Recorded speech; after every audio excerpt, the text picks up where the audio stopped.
Well, live visuals, viewers, of that ongoing arrest of K. Kavita, who is, of course, the daughter of the BRS Supremo.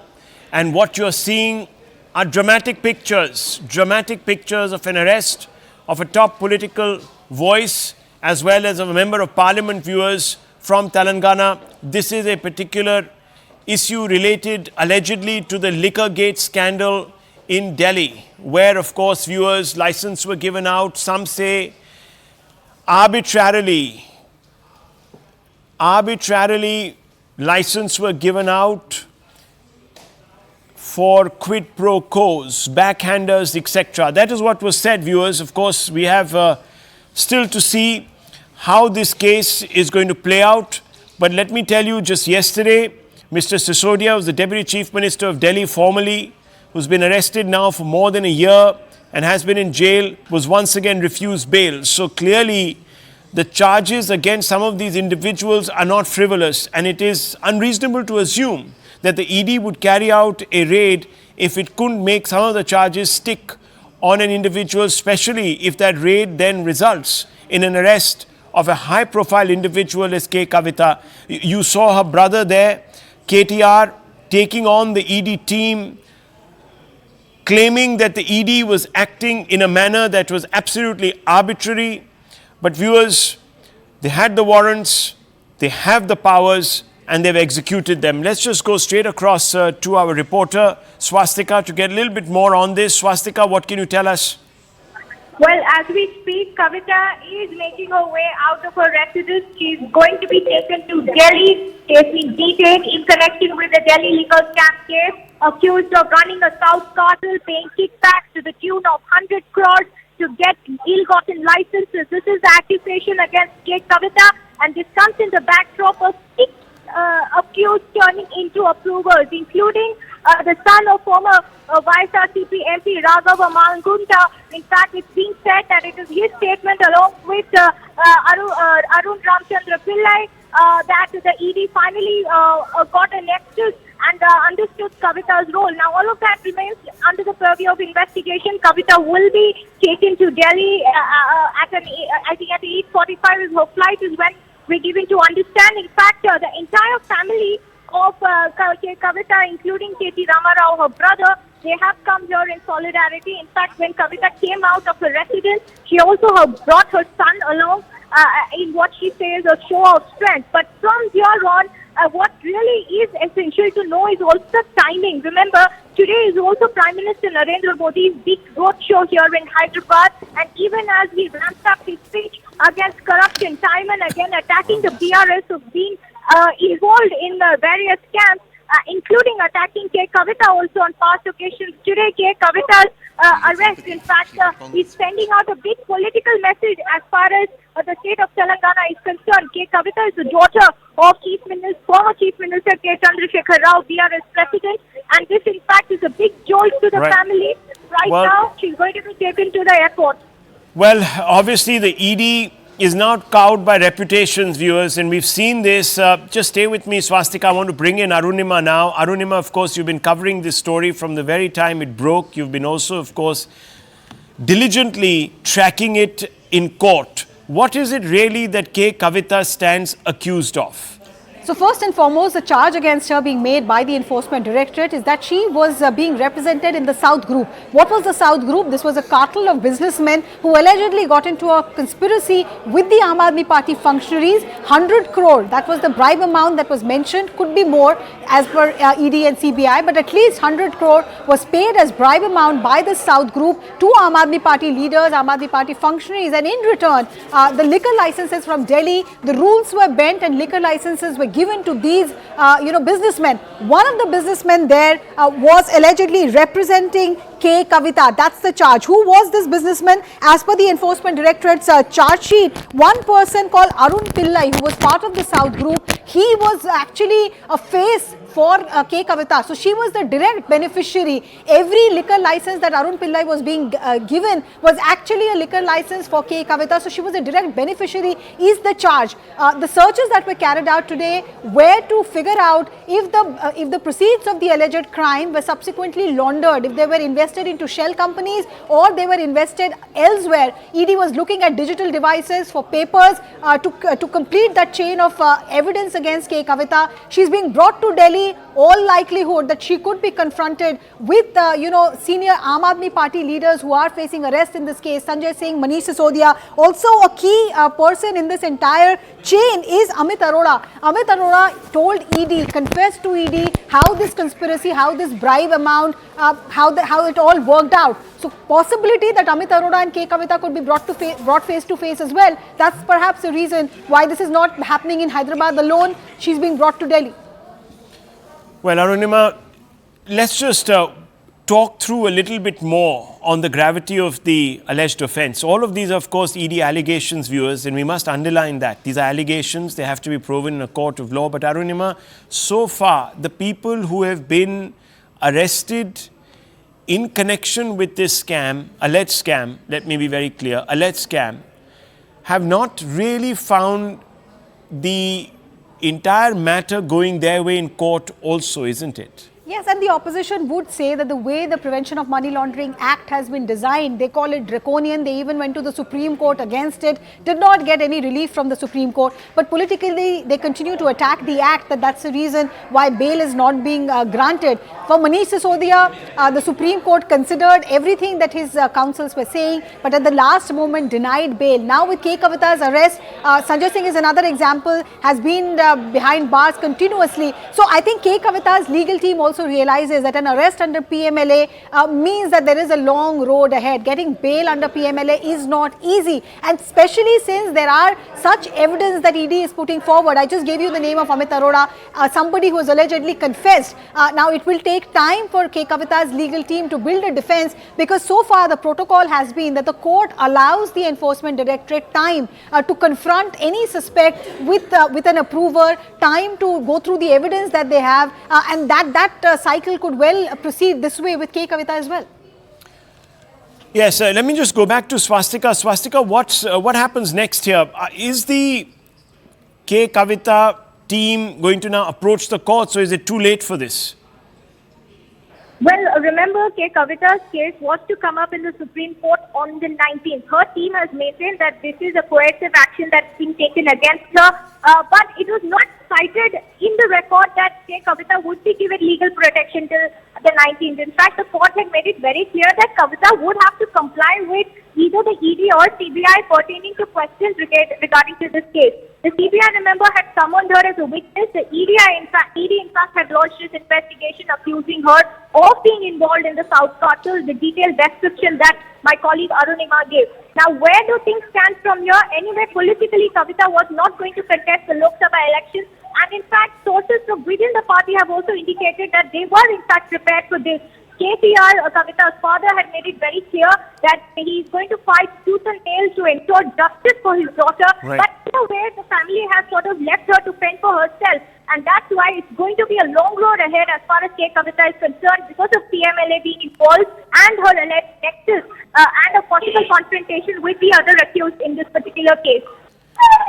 Well, let me also tell you, viewers, and I want to bring back Arunima on this. Arunima, these developments will be tracked very closely by another individual, Delhi Chief Minister Mr. Kejriwal. Now, we know that Mr. Kejriwal himself has been summoned more than half a dozen times now by the Enforcement Directorate, and he has been able to, of course, stall this, saying that, look, the matter, my particular matter, is still before the courts, and I would like that to play out. But I suppose, and I'm only guessing here, that K. Kavita will become another important link in the evidentiary scheme of things when it comes to Mr. Kejriwal, doesn't it? Today, he cited technical grounds to challenge ED's summons. The court order did not go in his favor. So time is running out for him. At least that's what the ED's IO believes. Also, two things that have happened in the past month or so is very clear messaging from the Enforcement Directorate side. One, arrest of Hemant Soren. That gave a clear message that even somebody who's in the Chief Minister's chair cannot escape the long arm of the law. Second, K. Kavita's arrest. Somebody who was evading summons, seeking her own time. ED officials landed at her place did not give her any time. Within a couple of hours, I think 5:20 is what the time on the arrest memo is. So within a couple of hours, she was arrested. Both of things could be closely studied by Arvind Kejriwal's legal team and his supporters as well, because both have message for the national convener of the Aam Aadmi Party. I can tell you, after speaking to ED officials who are probing the Liquorgate scam, that they feel they have a very strong case against the Aam Aadmi Party and its convener, and that's what they've told the Supreme Court also, that the 100 crore bribe amount was not found in Manish Sisodia's account or Sanjay Singh's account, because the money actually went to the Aam Aadmi Party coffers. That's what ED's team alleges. And with Kavita's questioning, and if Arvind Kejriwal finally appears before the ED team, perhaps they would be put face to face as well. Well, Arunima, stay on with me, because we're going to transition a little bit. Even though we're going to keep some of these pictures, especially the ones on the right of K. Kavita being arrested by the Enforcement Directorate team. Remember, the documents suggest that this arrest has happened at 5:30, of course, news coming out. Those are the live pictures of her now being led away from her residence. And you can see a whole bunch of supporters of the TRS/BRS trying to stop the ED team from affecting this arrest. But I think it's a bit too late for that. This car will move out of the porch and of the gate of the residence of K. Kavita and then move towards the airport, where, of course, K. Kavita will be bundled into a plane and brought to Delhi. That's going to happen at around 8:30 in the evening. So it's going to be a late night for K. Kavita. She will obviously be brought into Delhi, given a thorough medical checkup, and then will be kept in ED custody. Obviously, tomorrow, another day, K. Kavita's team will want to move the courts to try and facilitate her bail. Whether they're successful or not remains to be seen. But that's really what is happening. And once again, let me quickly go back to Swastika, who's on the ground there. Swastika, dramatic scenes. They'll play out differently, obviously, in the run-up to this election also. Definitely, Rahul. In fact, the BRS's morale is already down following its loss in the assembly election. In fact, in the News18 survey, they were very hopeful of winning more than 2 seats. But now, with Kavita being arrested, she was in fact was the party's in charge. KCR in fact wanted her to build the party right from the beginning, particularly in North Telangana, where the BJP is growing rapidly and the Congress remains strong following its win. But all of that plans now have been completely throttled as far as K. Kavita's own political career is concerned. Remember, she wasn't going to contest the Lok Sabha elections this time around. But with her arrest, this comes as a big blow. And I also want to quickly go back to the big political message that also happens today symbolically. Today, Prime Minister Narendra Modi campaigned in Malkajgiri constituency, and his biggest poll pick has been corruption. Corruption in the state of Telangana. Earlier, he had in fact targeted BRS party Kavita too for being involved in liquor scam case. And today, when the corruption message is being sent out loud and clear by Prime Minister Narendra Modi, here on the other hand, you have one of BRS's tallest leaders, the daughter of CTR, being detained and arrested for, in the liquor scam case. And from here on, her political future at this juncture is extremely blurry. Absolutely. Look, the ED is back in the conversation, viewers. Arunima stays with us. I'm just going to come back to her in just 2 minutes or so. The ED is back in the conversation, viewers, but it's also been in the conversation in the context of another very significant story. The Supreme Court today has come down very heavily on the SBI, the State Bank of India, for not providing enough information on electoral bonds. Now, viewers, we're going to show you a bunch of visuals. The Supreme Court on the one side, obviously, viewers, the opposition that's raising questions, and the ED action against K. Kavita. We're going to show you that, and we're going to just transition a little bit, keeping the K. Kavita story in our sights, because it forms really the backdrop of what we're going to talk about for the next 15 minutes or so. The Supreme Court, viewers, has lamented the fact that the State Bank of India has not yet given the unique code number of electoral bonds that can help link the donor with the party financial donation has been made to. Now, this is a very significant story. We are talking about the electoral bond controversy. The Supreme Court says not enough has been done by the SBI. Need more information. We need to be able to link the money that political parties have received to the donor that has given that money. The information is crucial as it allows the public to judge if the money donated resulted in a quid pro quo. The lists of donors have been put up by the Election Commission of India. Even though there is no data yet linking the donations to a political party, the list does raise some disturbing questions. Viewers, first, top 20 donors account for just under half of the total 12,156 crore purchased by them through electoral bonds between 2019 and 2024. When one dissects the list, it appears that 3 of the top 5 donors bought bonds with the ED. As I said, the ED is back in the conversation, with the Enforcement Directorate and Income Tax knocking on their door. And once again, viewers, in the South, as we were showing you those pictures, and we're going to go back to those pictures in just a few seconds, K. Kavita, the latest politician within the ED net. For instance, viewers, 5 days after the ED attached rupees 409 crore assets, Future Gaming bought bonds worth 100 crores. In total, Future Gaming bought 1,300 crores worth of electoral bonds. Mega Engineering, the second of the big donors, was raided by agencies, also bought the electoral bonds. In 2019, just months after it was raided, it bought its first tranche of bonds worth 50 crores, viewers. In total, the Hyderabad-based company, note, Hyderabad-based company had bought bonds worth 20 crores over 6 years. Both the state and central government, so both the TRS government in Telangana as well as, viewers, the BJP, or the state party rather, which is the BRS TRS party in Telangana, which is in government in Telangana, and of course the BJP at the center, have taken donations from this entity. And viewers, governments there in both the state and at the center have given big contracts to this company. Even Vedanta Group was under the scan of central agencies, and it too bought bonds within a year of it being investigated. It is the third largest donor.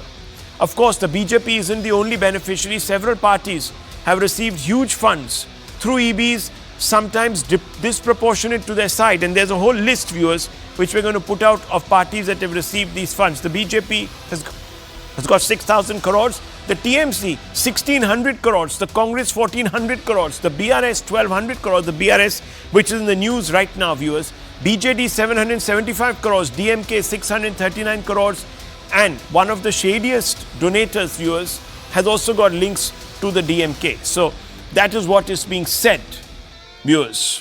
That is what is being alleged, viewers. It's not a confirmed fact as yet. But let me just go across to Arunima. Arunima, who's there with us. Arunima, the Supreme Court coming down hard on the SBI, saying that, look, you haven't done enough according to what we demanded. We needed the electoral number, the bond number, so that we can correlate who donated to which party. The case that the opposition is building is that a lot of people, a lot of companies who donated to the government or to the Bharatiya Janata Party, this is the opposition's case, they're trying to draw a parallel with the ED and CBI and income tax searches with the donation amount. And I think that they will keep this in mind as and when that unique bond number is revealed. If the SBI reveals that, that is the case that they will try to put together, that look, this particular donation was made to the Bharatiya Janata Party, and around the same time period, the CBI or the IT or the ED went knocking on their doors. This arrest of K. Kavita, the summons that are going to Arvind Kejriwal, all of that is part of that grand narrative that the opposition is trying to build, that ED and CBI are not acting as independent investigation organization, they are working as a political arm of the government. The electoral bond issue, the latest order from the Supreme Court, will all be used by the opposition to push that narrative further in every political meeting, every political rally perhaps. Well, there you go, viewers. A very dramatic day as far as news. The lists of donors are out. The list of parties who received the donations are out. We just cannot relate the donor to the party. We don't know which donor donated to the party. At the same time, in Hyderabad, viewers, pictures coming from the residence of K. Kavita. She is, of course, one of the scions of the BRS. She has been arrested. She's a member of parliament also. She has been arrested and whisked away by the Enforcement Directorate. There you can see her being hugged by her relatives and those of her supporters. She's also obviously extremely upset right now, given the fact that others in the Liquorgate scam who have been arrested, high-ranking politicians who have been arrested, have not really had their way in the court of law. But viewers, the ED remains the common thread between the big story and, of course, the story that is unfolding in Telangana. The big story with regards to electoral bonds, because the opposition says that agencies were set after various companies. Those companies then gave money, and there's a quid pro quo. There are all sorts of other elements and wires that are joining and connecting into this story. And of course, viewers, you have ED action on the ground against once a very influential politician, someone who's allegedly responsible or has played allegedly a big role in the liquor scandal. There she is, showing us the V sign. She is waving to the cameras and, of course, now being taken to the airport from where she will be brought to Delhi. Now, viewers, the EB scheme was eventually struck down by the Supreme Court for not being transparent enough. Rules were tweaked so that donations could be released from any source, and the cap on their amount was also done away with. Foreign entities could also donate funds through EBs, through their Indian subsidiaries. This, many felt, opened the doors to round-tripping of funds. The donors' names were to be kept secret. Information regarding their identity was only known to the SBI, and many felt that because the government has in theory a backdoor to the SBI, it could access the data to the advantage of others. But given that political parties have gladly accepted money through the EB route, they all stand to be equally brushed by taint, if at all you can call it that. Now let's open this up, viewers. Let's ask some of our guests. We're going to keep the K Kavita visuals also on air for the moment. Anand Ranganathan is here with us. The BJP is represented by Syed Zafar Islam. We have with us Dr. Suman Siraman. We have Tehseen Poonawala. Let me first begin with you, Mr. Syed. Let me begin with you, Mr. Islam. It's a fundamental question tonight. The opposition, many are saying that, look, agencies like the ED were used tactically against various companies to soften them up, and then those companies suddenly decided to give you donations, and you have racked up all this money by using your agencies. How do you defend this? It is absolutely baseless, Rahul.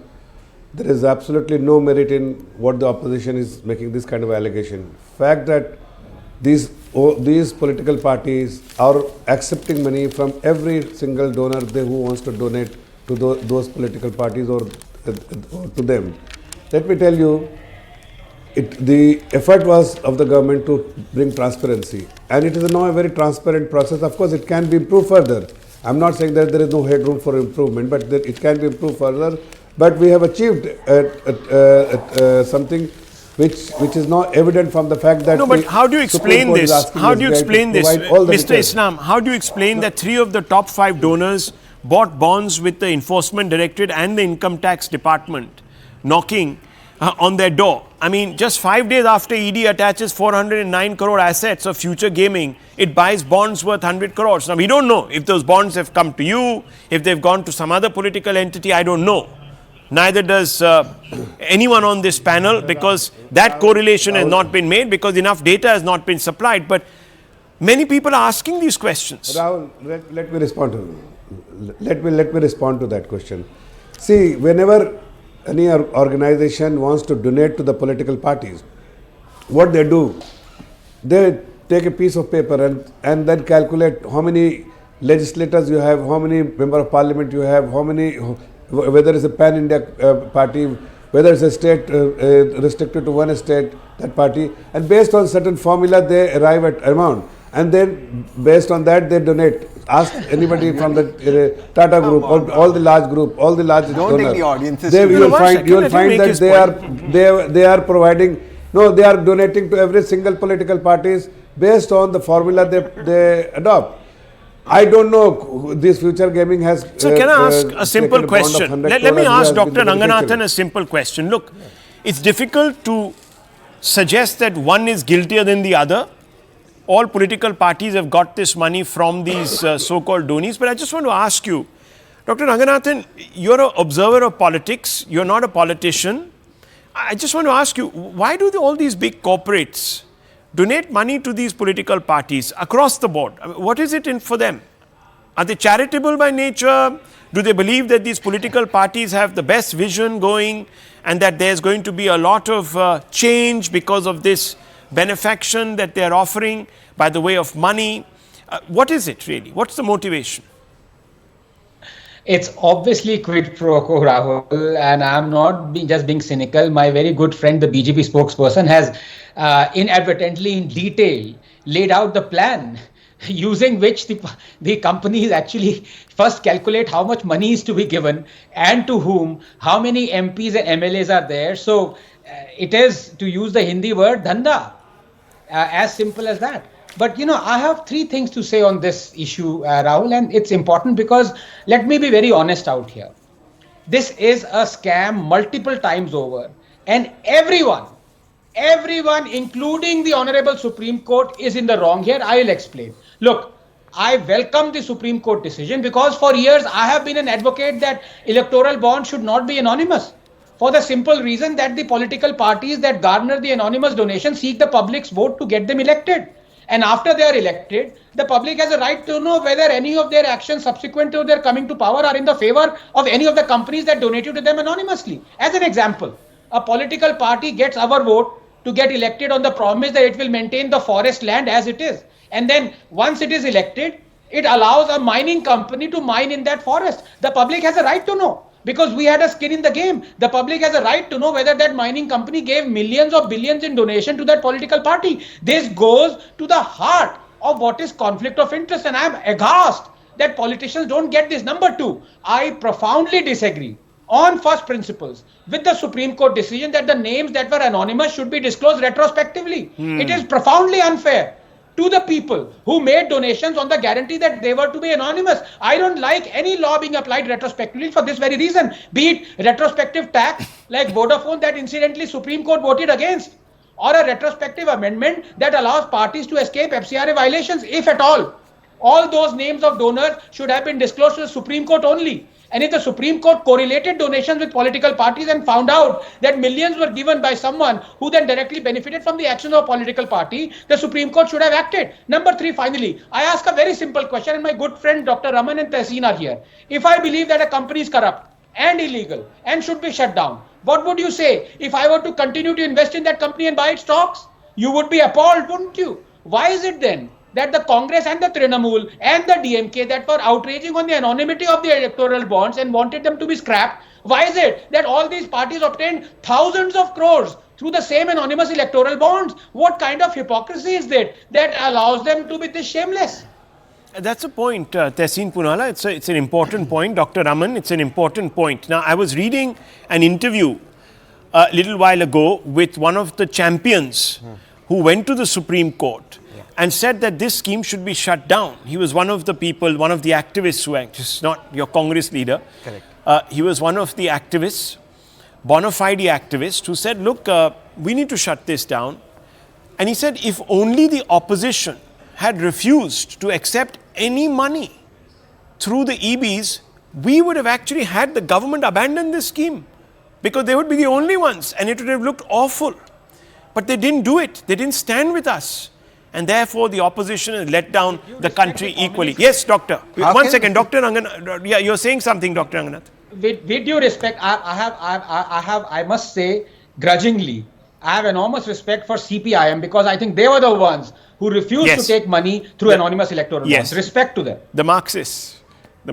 Well, I have to say, viewers, a lot of the unfortunate bad stuff that happens in politics doesn't actually happen through the ECBs.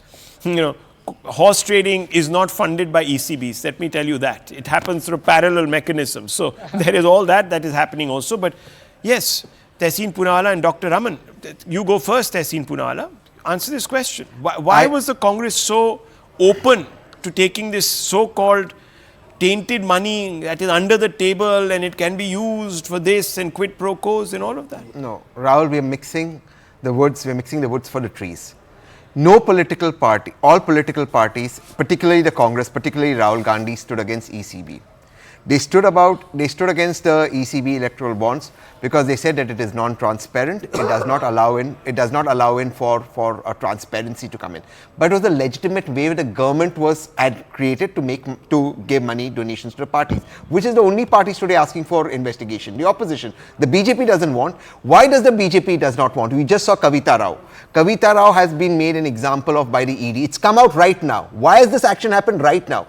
It's happened right now for 3 reasons. Number one, to show and make the opposition quiver with what's happening, to show how ED can be used, and 3, obviously to create the political sympathy for the BRS a little bit in Telangana by this logic. But the ED action is precisely what is being spoken about. All the donors or the top donors were facing action from ED or IT. So you get an action, you get an action from the ED, you go donate it to a political party, which is the only political party that connects the ED. Not Rahul Gandhi, not the Congress, not the CPI, not the DMK, so the 1600 crores that went to the TMC, could be, is that the BJP saying ED ab unko karo or fir let's fund the TMC? No, it could also be. No, it could also be infrastructure people who got contracts at TMC but knew the ED won't go after them. Is that the same then? I mean, if the one who built the tunnel where our workers nearly collapsed, where the Honorable Prime Minister to step in, has been donating to which political party? We need to know.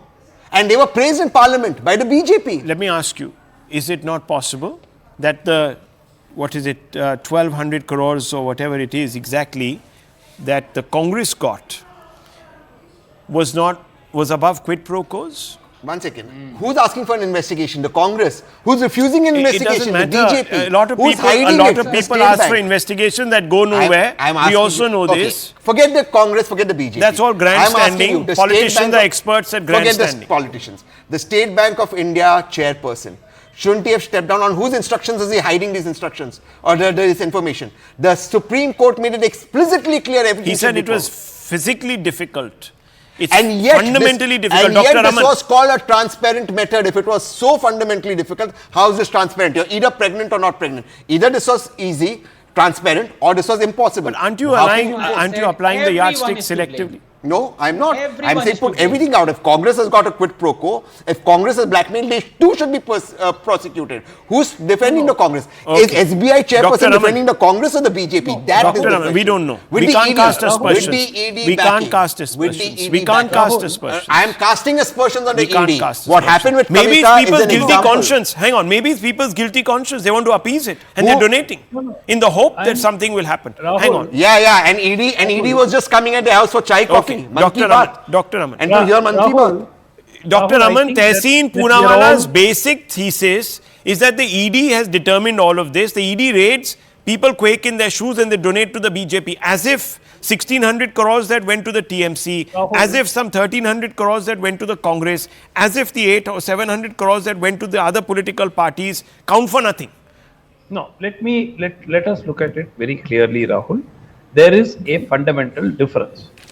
These parties, the regional parties, DMK, nationally the Congress, they were all branded as corrupt parties, scamsters, and they were voted out on multiple occasions. And the Congress has still been struggling to overcome what was called the scam of the century in 2G and this and that, right? So Colgate and Commonwealth Games and all of that, right? So the point was, the BJP was the one which claimed that we are giving clean governance.